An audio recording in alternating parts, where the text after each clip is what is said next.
That has like the entire DC universe in it. That thing took me 4 months to paint that cover. Wow. So yeah. Okay. So that's my average. Yeah. Okay. Well, Arthur, thanks so much, and Arthur, the Zombie King. Good talk with you. Good yeah, talk and with you. thank you for showing us your my fantastic pleasure, work. man. Yeah. my Thanks so pleasure. much. Greetings from Virginia. And that's it. Yeah. Good job, man. Good job. Yeah. Thanks. So we'll edit all that stuff, make it more beautiful and whatnot. I'm here with Billy Mitchell. He is the video game player of the century. So Billy, I saw that there was a viral video that was on YouTube, or maybe even other online outlets, about you having a perfect score on Pac-Man. Can you tell us a little bit about that? Correct. A perfect score on Pac-Man is every dot, every energizer, every prize, every board, all 4 blue men, 256 boards, never dying once, 4, 5 hours, gameplay, something like that.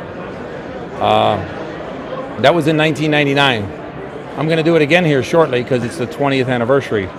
But the fact of the matter is, it was me versus a Canadian friend, and he's a nice guy, but we got to keep it home here in the USA. Yeah. But you're better. You're better. Yeah, I appreciate that very much. What's up, guys? Thanks for joining us for another episode of Two Guys and a Comic Book. I'm your host, Mike Pooh, and I'm joined here with Big Mike. What's up, Big Mike? What's up, Mike? How you doing? Good to be back. I have no idea why I just did a double bicep Arnold pose when I said Big Mike. Maybe I have that look. I don't know. So what's been going on? Nothing much. Just excited to be back on the show. Okay. Well, thanks for joining me today. So I actually just finished watching Endgame. I assume you watched it. Oh yeah, 4 times. 4 times. Okay. I didn't watch it 4 times. What did you think? I loved it. I loved it. It was a great way to wrap up the first 10 years of the Marvel Cinematic Universe in a nice little bow. And the audience speaks for itself. It made a ton of money. Everyone's happy. Did you think it was too short? No, it was 3 hours long. I think it needed to be to kind of wrap it up, but it didn't feel like it. Okay. It had a great pace, and before you know it, you're wiping your tears out your eyes, and it's 3 hours are over. So what did you think? Was it everything you thought it was going to be, or did you think maybe they should have ended the movie in a different way? What are your thoughts? Well, of course, some of the death scenes, I don't want to say spoilers, but you don't want to see that. Yeah. But you can understand why some of them had to happen. But I would change maybe not people dying, but you kind of, for good storytelling, you got to have, the heroes end. So a good story does not equal a fairy tale ending. No, not at all. Doesn't equal that. Okay. I would like it to, but not necessarily. Okay. So let me ask you. I'm sure you heard they're coming out with a new ending of Endgame, right? So it's like a re-release or something. Yeah. So the re-release is just going to have some. It's 6 minutes of additional footage. Okay. And there's going to be an after credit scene. Okay. Yeah. So that's what's changed. There's going to be an after credit scene. No one knows what it is yet. Apparently, it might have something to do with Spider-Man: Far From Home, because that's the next movie coming out. I'm going to tell you that ever since Marvel came out with, I don't know if it's Marvel or some other movie, but ever since the after credit scene was introduced, after every movie, I am like, okay, I gotta wait for the after credit scene. And like people that I go to movies with, they're like, Mike, let's go. I'm like, no, I gotta wait for the after credit scene. I'm like, no, it's just Marvel. It's not every movie. You'd be surprised. But this is what I do. Now, this is a good suggestion for you, because you sit there and wait. Easy way to find out. As soon as the credits roll, I whip out my phone and I say, does this movie have a post-credit scene? And a lot of times the internet will answer the question for you. But surprisingly, a lot of movies do. Like one of the first movies that I remember having a post-credit scene was Ferris Bueller's Day Off. Okay. That one had an end credit, because in Deadpool 1, that post-credit scene was actually taken from the Ferris Bueller movie. Okay. Yes, I just when I sit through that entire movie, and I wait till the credits run, then there's nothing. It's like lights come on. I don't feel very intelligent being there. Well, not necessarily that. I'm like, hey, I got you. I'm supposed to get a stinger. Yeah, what's going on? And then when I walk out, I feel like, man, these people that are trying to clean the theater, they're like, oh man, finally you're out of here. Yeah, because they'll sit there waiting. They're like, man, will these people just leave? Yeah. So, but yeah, I'm excited. When does it come out? Do you know, by the way? So Saturday is the re-release of Endgame with the additional 6 minutes of footage and a post-credit scene. Okay, and then that leads up to the Spider-Man movie, right? Yeah, Spider-Man Far From Okay. Home, which comes out here July 2nd. Okay. So you're gonna watch that, right? Oh, of course. Okay, on opening night or? Well, I'm going to be out of town, but I'm going to still watch it as soon as I can. I'm going to find a theater where I'm at. I'm going to watch it. Okay, sounds good. All right, well, we're gonna come back in a few minutes and we're gonna talk about Marvel's Phase 4.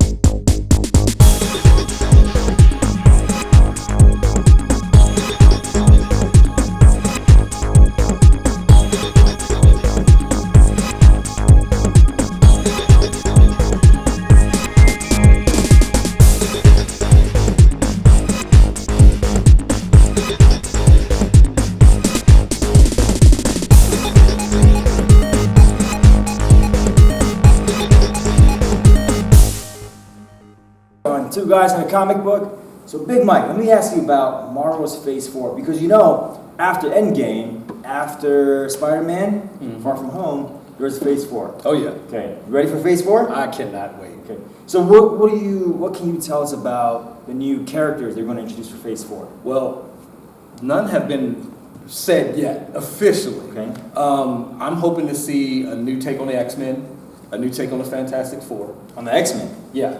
Okay. Yeah, hoping to see a new take on that, because Disney bought the Fox properties.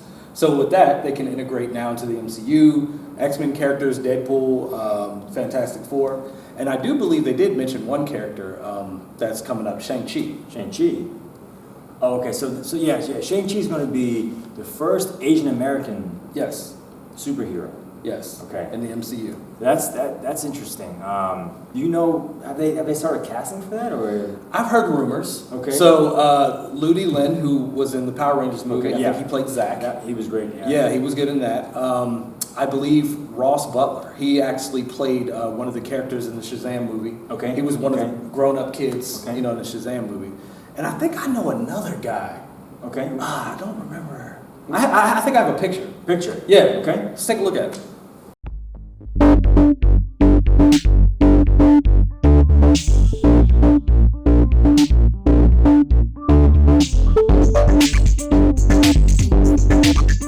Yeah, he looks kind of familiar, right? Huh. Yeah, I think I may have seen him around. I might have ran into him a couple times. Yeah. So is this who's this guy? Yeah, man. Looks sort of like you. Huh. Interesting. Yeah. Well, maybe they'll give him a call. Hopefully. Yeah. Looks like a fantastic martial artist. Yeah. Pretty high kick there. Pretty good looking, if I may add. So yeah, I'm excited.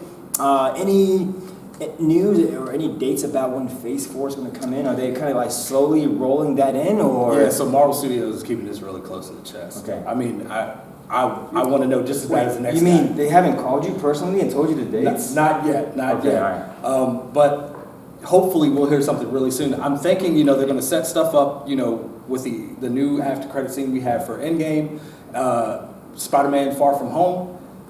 I've heard there's 2 post-credit scenes in that movie.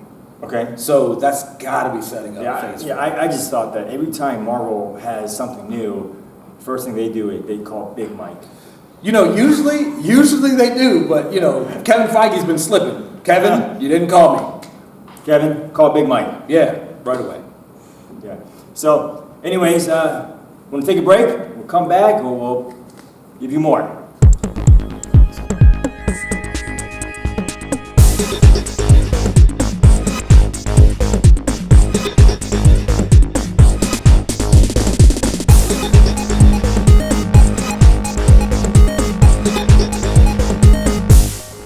Hey guys, we're back once more with Big Mike. Big Mike. I don't want to do that. I don't have big biceps, but Okay. I'm going to do it anyways. Hit the gym, man. We're going to pretend I have big biceps Okay. for today. All right. Okay. So Big Mike, so you also are a Dragon Ball fan. Yes. Right? Yes. So did you follow it from the very beginning? Yes. When- So, in the early '90s, when it started coming on Channel 20, when I was a kid. I found it one day. I was up early for whatever reason, and there it was. I just turned the TV on, and I was like, "What is this? What is this? Yeah, I was like, "What is this show?" And it was. I loved martial arts, and it was just like it was great. And so at that point, I grabbed the TV guide, looked it up, see when it was coming on, and I was there every Saturday morning. Okay. So did you watch the English version or the Japanese version? So I watched the English version when I watched it on TV. When I got older, I went and found, the original Japanese stuff because I like to watch my anime sub, not dub. Right. I got to tell you, when I heard Goku's voice, so I heard Goku's voice first in English. Mm-hmm. Me too. Then I heard it in Japanese. I was like, it takes a bit to get used to. Okay, just have to kind of switch gears a little bit, right? Because the thing is, the actress who voiced Goku in the original Dragon Ball series, because he was, a little kid, she continued to voice him, as an adult. Oh, so, okay. her voice couldn't get but so deep. Yeah. But they just, kept the same actress, which was fine. Yeah. It just takes some getting used to. Yeah. So I had to, it was a little bit of a shock, but, I got over it. Oh, yeah. But Vegeta, I think he was great, both in the English version and the Japanese version. Yes, very much so. It actually kind of sounds similar. Yeah. So Dragon Ball eventually went on to Dragon Ball Z. Mm-hmm. You watched Dragon Ball Z. I did. Okay. Did you think that the animation became better from Z to, or from the regular Dragon Ball to Z? It actually did. It got a lot better. They had, I guess, a better animation team. Okay. Working on it. Like, because if you look at from the original Dragon Ball up to like the Buu saga, I mean, it was a complete change. Like that whole Majin Vegeta scene where they were at the tournament and he's blowing up the people in the stands and he's got that smirk, with the M on his forehead. And it's just like, wow, that's some good artwork. A little more successful, after the original series, and a little more ching-chang. Oh, of course. Yeah, when you get that popular, and it became worldwide at that point too. Yeah. So I mean, they had money to just throw at them. Yeah. So Z, after Z, there was something else that sometimes people don't. We don't speak about. We don't speak of Dragon Ball GT. GT, yeah. And plus, it's no longer canon. Is that right? No, it's no longer canon. Wow. So we definitely don't talk about Dragon Ball GT. So we don't talk about GT. We talk about Super. Yes, Dragon Ball Super. Okay. So how are you with Super? Are you all caught up, or where are you with that? I actually finished the series. They ran like 130 episodes straight, and I mean, it was great. I was watching on Crunchyroll every Sunday when it came on. Not doing work, right? No, not during work. Sundays. I don't work on Sundays. Okay. So it would premiere on Sunday mornings and turn on Crunchyroll, and I'd watch it. So what do you think about Super versus Z? Well, Super didn't have like the arcs necessarily that Dragon Ball Z had. So Dragon Ball Z, of course, had like the Saiyan saga, and then it led into the Frieza saga, and led into the Cell saga, Android saga, Buu saga. Dragon Ball GT mostly it just flows, as one long continuous story. My thing with Super is that, and it's not that I don't like it, but I feel like they went so big on Super. I mean, these are like godly, worldly creatures, right? Or worldly beings, and they're so big. It's like when you go that big, what do? You got to go bigger. But how do you go bigger when you're already this big? Right. You know what? It's a fine line, but they're walking it well. Okay. I mean, just like a tightrope artist. I mean, they're doing it. It's believable. Like, when you had the Super Dragon Balls, and that dragon can grant any wish possible. Because, like the Earth Dragon Balls or the Namekian Dragon Balls. The dragon sometimes like, you know what? I can't help you out there. But, with the Super Dragon Balls, any wish you have is granted. Yeah. So do you think they might come out with another series after Super? I'm hearing they're working on some stuff. Okay. So I can't wait to see what they're going to do. With Goku still being the main guy, or you think maybe it's I time believe to kind so. of pass the torch to someone else? No, I don't think they're going that route. I mean, Goku's got to be the guy. Okay. Goku's got to be the guy because even where it ended, it still leaves it open to where, honestly, Goku at this point still wasn't the strongest. Yeah, that's true. So he's going to be like, hey, I got to train hard. Yeah, because that's how you continuously cheer for the guy. Yeah, right. So, and also Dragon Ball came out with some movies recently. Yeah. Did you watch it? I did. I did watch the Broly movie. They changed Broly's origins a bit. Okay. And I think they humanized him more. So I think they made it better. Okay. They gave him more of a backstory. Okay, so do you think they should have maybe added a little more Vegeta? Because I think Vegeta is like the villain that you cheer for, you know? Yeah. Kind of like Darth Vader. I cheer for Darth Vader. Right. Most people do. Yeah. I mean, why not? Yeah. But I think Vegeta he's really evolved. Okay. And he's not as villainous as he was. Like now he's just kind of like, he's the guy you go to when you need the dirty work done. Okay. You know? But he... That's a good way of putting it, Yeah. He's like Black Ops. Okay. But he's not necessarily, like just because he's a bad guy doesn't make Yeah. him a bad guy. Yeah. You know, I kind of liked Vegeta back then when he was like, you know, when he was first introduced. And Yeah. He was like the bad guy. You know, I don't know. I kind of like that version. I like the new version too. Yeah. But, you know, I like, you know. But I mean, Vegeta. you know, he's got a family now. Yeah. You change when you have kids. Yeah, no, that's true. Yeah. So, and, you know, I don't know if you ever thought about this, but Vegeta, his name is like, I think they got that off the word vegetable. They did, yeah. Right? All the Saiyans' names from Planet Vegeta, and they're like Kakarot. He's a carrot. Right. Broly is broccoli. Okay. You know, it goes on and on. Yeah, and notice how Vegeta's head is drawn like Yes. a vegetable. It is. It is. Right. So okay, I just want to make sure I'm not the only one who saw that. Nope. That is it is true. Okay.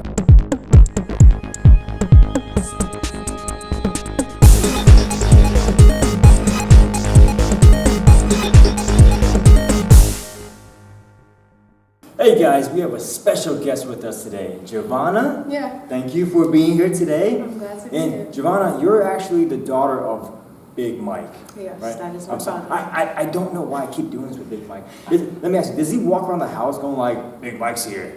Yes, all the time. All the time? Yes. Okay, I'm sorry. It's my fault. I'm to blame. So I see you have a Dragon Ball Z t-shirt on. Oh yeah. You must like Dragon Ball Z. Yes, I love Dragon Ball Z and I love anime. So. Okay. So I like Dragon Ball Z too. Because there was a time where I thought I looked like Goku. I don't know. So how did you, what is it about Dragon Ball Z that you like so much? Well, my dad got me into Dragon Ball Z. He got me into anime in general. And I really love Dragon Ball Z because of the story and how it was made. And I love Goku, and my favorite character has to be Gohan because Gohan is like really cool and smart, and he's also very strong. Right. And ever since I was introduced to like Dragon Ball, I just fell in love with it, and I fell in love with the art style, and I draw anime to this day. So yeah. Oh, so who do you draw? You draw Goku? Do you draw? I've drawn a Goku for my father. I haven't finished it, but I will finish it soon. It was supposed to be a Father's Day gift, but I was a little late. So I'll finish it up maybe this weekend and surprise him. So when you say you draw a Goku for your father, like is it like Goku with your father's head on it, or? No, it's actually Goku. It's actually Goku in a position where he's, smiling. Oh, so he's not doing this, right? Kind of, but he's like, standing strong because my dad also loves a mixture of like My Hero Academia. Okay. And he likes All Might, so I kind of mixed the two with Goku and All Might, with All Might's famous stance and Goku's, smile and everything, just tied in together. Do you also draw Vegeta? I don't really like Vegeta. Okay. I feel like he's a cocky person, and I never really liked him, but I do like Bulma. Okay. Always. So, in general, the show is very, very good. Okay, so I mean, I like Goku. I think everyone likes Goku. Yeah. But I also like Vegeta. So if I were to draw Vegeta, and I am not a good, I don't draw well. How would I draw Vegeta? I mean, would I like go to my kitchen and take a vegetable and take a carrot and outline the carrot? Is that how do I get started with that? Well, I would get started by looking at a picture, visualizing in your head, and I have different art styles. So I would, go to the art style that is more drawn into the Dragon Ball kind of universe, and I would look at the picture and start drawing little by little. Okay. And if I mess up, I'm gonna erase, redo, and keep going until I feel like it's a decent look. And then I go to my father because he draws way better than me. I go to my dad and he's like, "Is this good?" And he's like, "Yeah, it's pretty good. I can do better." And I'm just like, "Great." So my dad has really been an inspiration to me with art and anime and shows that he's drawn me into.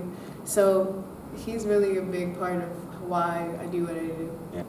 So I understand that you've received commissions for your work. Yeah, I have. A lot of people, I posted on my Instagram and Snapchat, and they're always like, oh, can you draw a picture for me? Oh, can you do this and that and third? I'm like, oh, I can see what I can do, because, you know, I'm not perfect. I'm still, like, young and still trying to work on my art style. And I soon want to be a graphic designer. Okay. So I'm trying to practice around everything, not just anime, but also realistic, you know, different styles, landscaping. It's a lot, you know, painting. Yeah. So I want to get into that field. So, you know, my dad tells me, you know, to keep practicing, not just on anime, but to brighten out my to be well-rounded. Yeah. Okay. So I know what, you know, if anyone needs me to do this, I'm right on it. Okay. And can you explain a little bit, what is your style? It's kind of weird. My style, I kind of... There's nothing weird in art. It's creative. Yeah, my style is like, it's more of a cartoony. My sister got the realistic side of my dad. This is how we say it. My dad is cartoonist and very realistic. So when we were made, it kind of got split. Okay. I got the cartoonist side, my sister got the realistic. So that's why she has hard time working on anime, and I have hard time working on realistic art. So we help each other in a way to, you know, do what we do, draw. Okay. I've seen some of your artwork, and I see like the first drafts are like, there's just like a circle for the head. Yeah. And there's a line going across. There's a line going down, you know, down the middle. Is that to make sure like the face is center, so one eye is not here, one eye is like here? Well, it's kind of a way to give you an imagination or a visual of what you're about to do. Okay. So why I draw the circles and the lines is to make sure I place every facial feature in the right place, so it doesn't look like, you know, a 2-year-old did it. Because I've been doing that for a while. Like, I would start out with a sketch, and then I would start on the line work, then I'd do the coloring and shading last. Okay. So, you know. Okay. Well, for some reason, when I do that, I still mess up. When I put the lines across, I put the lines down, one eye's here, one eye's still over here. I can help you. Okay, thank you. So, guys, if you need an artist, a fantastic artist, here's Javona. Please contact her. She will draw whatever you want. Right? Yeah. All right, guys, we'll be right back.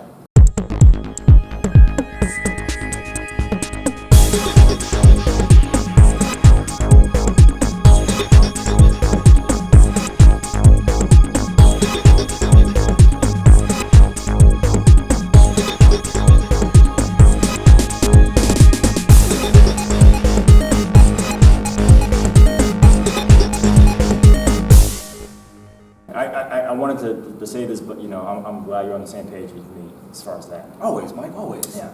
So, Big Mike, thanks again for coming today and joining me on this fantastic journey on another episode of Two Guys in a Comic Book.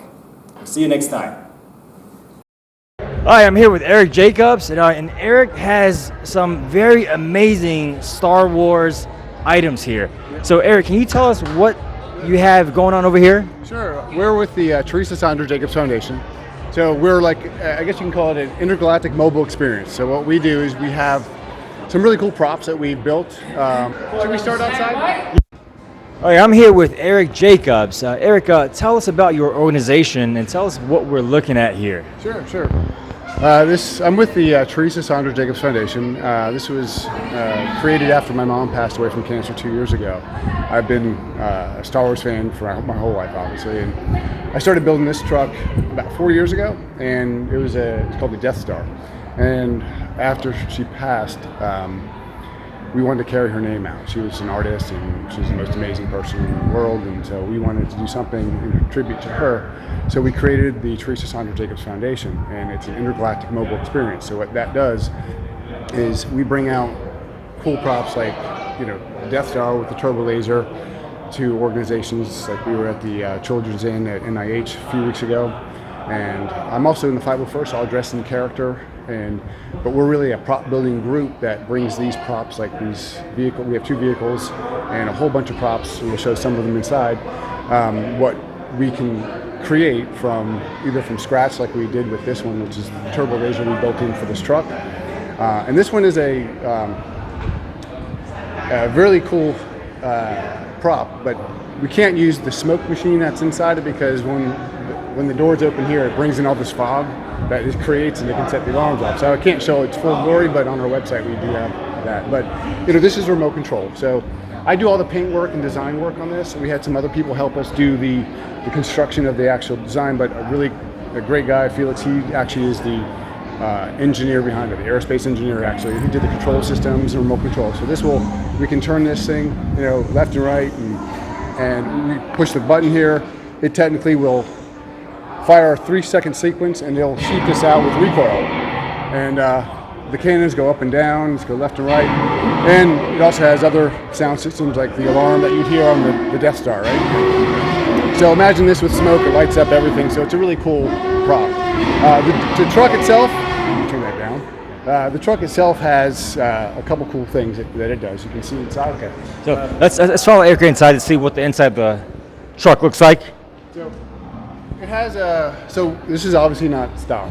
We took a civilian Hummer H1, which I got here, and we just supersized it. We put huge tires, and we did a flare, fender flares. We upgraded the motor because the motor blew, so we got about inside 700 pounds of torque. You can commentate while the camera looks And inside. this one has security systems to Darth Vader's chest plate inside, and what that does, it's not just for looks, it's functional. So it sets to all the LED, that's a lighting kit for all the underneath the carriage of the truck.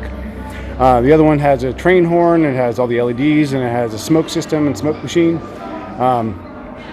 So we can put a ton of smoke out, about 2,500 cc's of smoke, 25,000, sorry, out of the base here. So it's all piped out and plumbed with it basically will smoke this whole area, and that's what we didn't want to have happen. Wow. But this one has a smaller smoke machine inside of it, a 400-watt system, which it does about 3,000 CFM. So Eric, you have more models inside, right? Yeah. So can you kind of walk us through inside and see what we have going on over there? Absolutely. Okay. Let's turn this thing up and Okay. Awesome.